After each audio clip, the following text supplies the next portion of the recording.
All Air America pilots, when they went over there for the first time, I know we did, had to go through Bangkok. What were your impressions of Bangkok? Of course, I arrived in '65. Uh-huh. Bangkok was pristine in '65. All the buildings were still white. The acid rain, the smoke, all the catalytic converters weren't necessary yet. Silam Road, which is one of the main drags in Bangkok, you could have shot a cannon up it or across it. My wife and I visited Bangkok 3 years ago and just were astounded. But my first impression of it was they had the old Erawan Hotel. There was an old, beautiful hotel in Bangkok back in the '65s, built by some Swiss and Austrian people, latch track, white siding, beautiful place. And then they started with a new hotel, the Siam Intercontinental there, Dusatani Hotel. Had an opportunity to watch it grow. Some interesting stories. My wife and children lived in Bangkok while I was in Saigon, and I had an opportunity to visit them every 6 days. Get off 6 days a month. What was your first impression of Vientiane? I have a warm spot in my heart for Vientiane. I'd heard for years about this sleepy French provincial capital with picket fences and shade trees and a laid-back lifestyle, and everything I ever heard about Vientiane was true. We'd play, in fact, before I got there, but this is a true story, and the gentleman who told it to me may no longer be living, Ed Starica. Ed Starica was the chief pilot for the Porters, Pilatus Porters before me. He lived in this real shoddy, rundown, terrible hotel, which name I can't think of in Vientiane. Not the Lang Zang, which everybody knows, not the Lang Zang Hotel or the other one on the road, but this real beat up hotel. And in the same hotel were the Russian pilots. There were Russian pilots who were supplying the Pathet Lao from the air at the same time and launch from the same airport that we would go out there. So you could play handball right next to them. They never would play handball with you. You could do things right with them, eat dinner with them.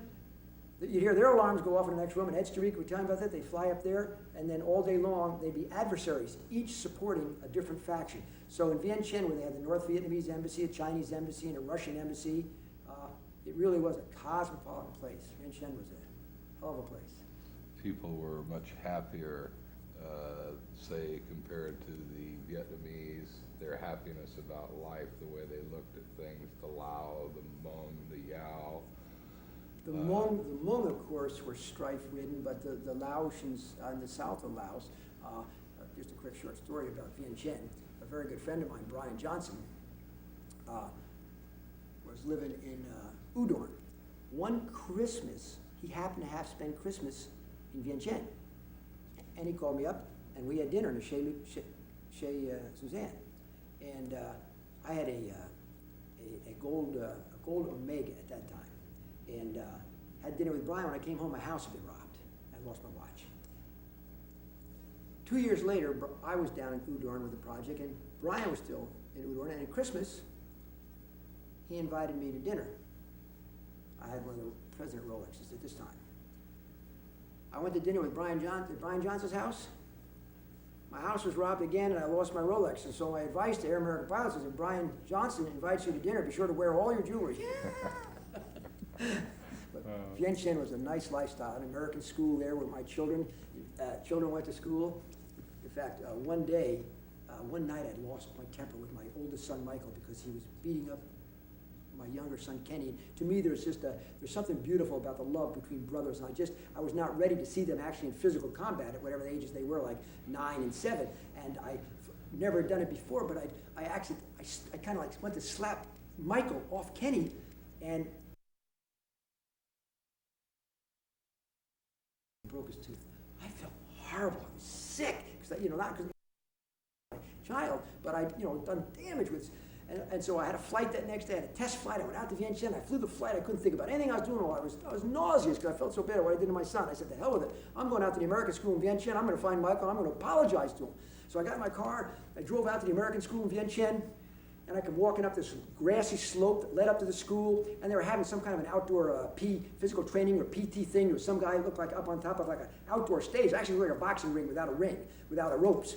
And this whoever was up there was demonstrating something or whatever, or giving, and boy, all the kids were thronged, there was kids all around it, and they were just cheering and cheering. I got closer and closer, said, guy on that platform looks like my son Michael, and I'm still feeling sick.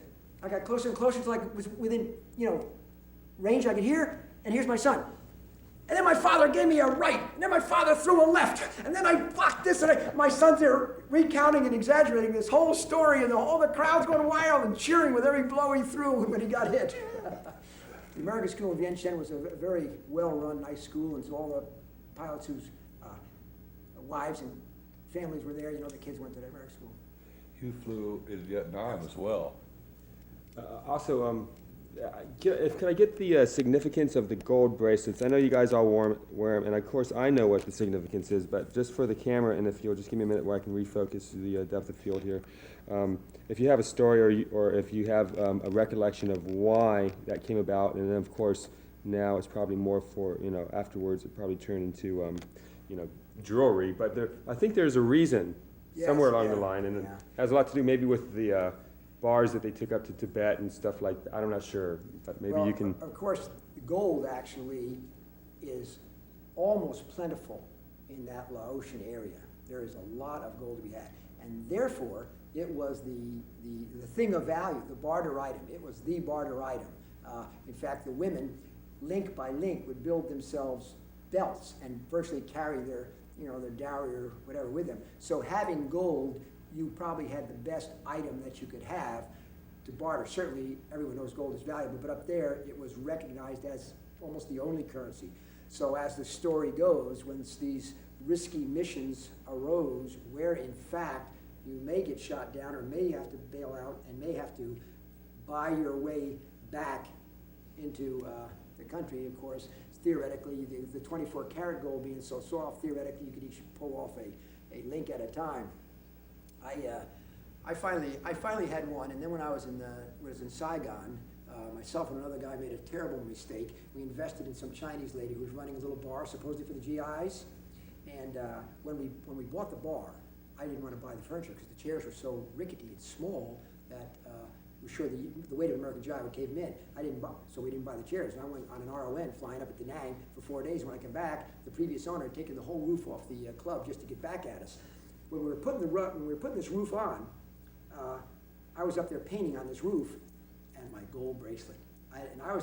Brian Johnson now has a double link bracelet. Many people do, but I'm here to say I was the first one that had a double wide bracelet. My bracelet came off and fell to the street. This is right near the little center plaza. By the time, of course, and I didn't know whether to point at it and say, "Hey, somebody get my gold bracelet and hold it for me," or hope nobody saw it and get down there. Obviously, by the time I got down there, it wasn't there, so I lost. I didn't use mine to barter my way out of China.